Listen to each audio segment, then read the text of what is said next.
নমস্কাৰ এই মুহূৰ্তত দিব বিচাৰিছোঁ ডাঙৰ খবৰ। এইবাৰ হিমন্ত বিশ্ব শৰ্মাই মন্তব্য কৰিছে, মই কংগ্ৰেছত থাকোঁতে 22 বছৰে পাপ কৰিছিলোঁ আৰু এতিয়া পাপৰ প্ৰায়শ্চিত্ত কৰিছোঁ। কিয় সদনৰ মজিয়াত হঠাৎ ডক্টৰ হিমন্ত বিশ্ব শৰ্মাই এই মন্তব্য কৰিছে, এই মুহূৰ্তত জনোৱাৰ চেষ্টা কৰিম। এটা ডাঙৰ খবৰ, কংগ্ৰেছক লৈ কেইবাটাও ডাঙৰ মন্তব্য মুখ্যমন্ত্ৰী ডক্টৰ হিমন্ত বিশ্ব শৰ্মাই।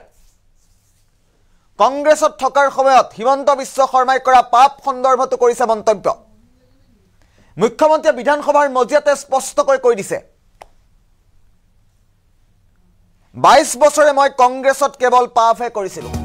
এয়া মুখ্যমন্ত্ৰীগৰাকীয়ে মন্তব্য কৰিছে আজিৰ দিনটোত সদনৰ মজিয়াত, এতিয়া পাপৰ প্ৰায়শ্চিত্ত কৰি আছোঁ।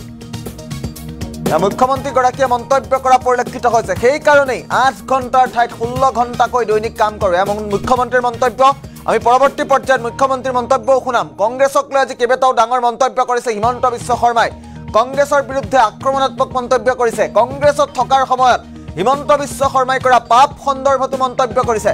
মুখ্যমন্ত্ৰীয়ে বিধানসভাৰ মজিয়াতে স্পষ্টকৈ কৈছে, 22 বছৰে মই কেৱল কংগ্ৰেছত পাপ কৰিছিলোঁ আৰু এতিয়া পাপৰ প্ৰায়শ্চিত্ত কৰি আছোঁ বুলি মন্তব্য কৰিছে মুখ্যমন্ত্ৰী ডক্টৰ হিমন্ত বিশ্ব শৰ্মাই।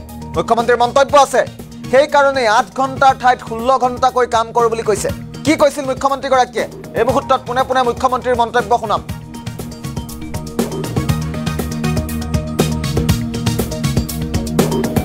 সাধাৰণ MP হে, তেওঁ কিয় চাৰ্টাৰ ফ্লাইটত ঘূৰি ফুৰে?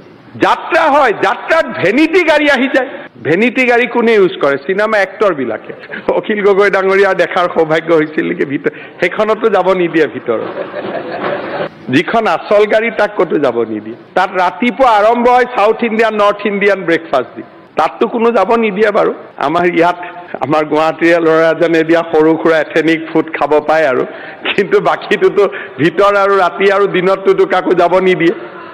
আৰে ভাই কি কথা, মই 22 বছৰ তাতে পাপ কৰি অহা নাই জানো? গতিকে মই আগতে খবৰ পাম না, পিছত বেলেগে পাব। পাপৰ প্ৰায়শ্চিত্ত কাৰণে যিমান 8 ঘণ্টা কাম কৰিলে হয় 16 ঘণ্টা কৰোঁ না প্ৰায়শ্চিত্ত। কংগ্ৰেছৰ এজন নেতা আছে, তেওঁতো সাধাৰণ MP হে, তেওঁ কিয় চাৰ্টাৰ ফ্লাইটত ঘূৰি ফুৰে? যাত্ৰা হয়, যাত্ৰাত ভেনিটি গাড়ী আহি যায়। ভেনিটি গাড়ী কোনে ইউজ কৰে? চিনেমা এক্টৰবিলাকে। অখিল গগৈ ডাঙৰীয়া দেখাৰ সৌভাগ্য হৈছিল নেকি ভিতৰত, সেইখনতো যাব নিদিয়ে ভিতৰত। যিখন আচল গাড়ী তাক ক'তো যাব নিদিয়ে। তাত ৰাতিপুৱা আৰম্ভ হয় south Indian north Indian breakfast দি, তাততো কোনো যাব নিদিয়ে বাৰু। আমাৰ ইয়াত আমাৰ গুৱাহাটীৰে ল'ৰা এজনে দিয়া সৰু সুৰা এথেনিক ফুড খাব পায় আৰু, কিন্তু বাকীটোতো ভিতৰ আৰু ৰাতি আৰু দিনততো কাকো যাব নিদিয়ে। আৰে ভাই কি কথা, মই 22 বছৰ তাতে পাপ কৰি অহা নাই জানো? গতিকে মই আগত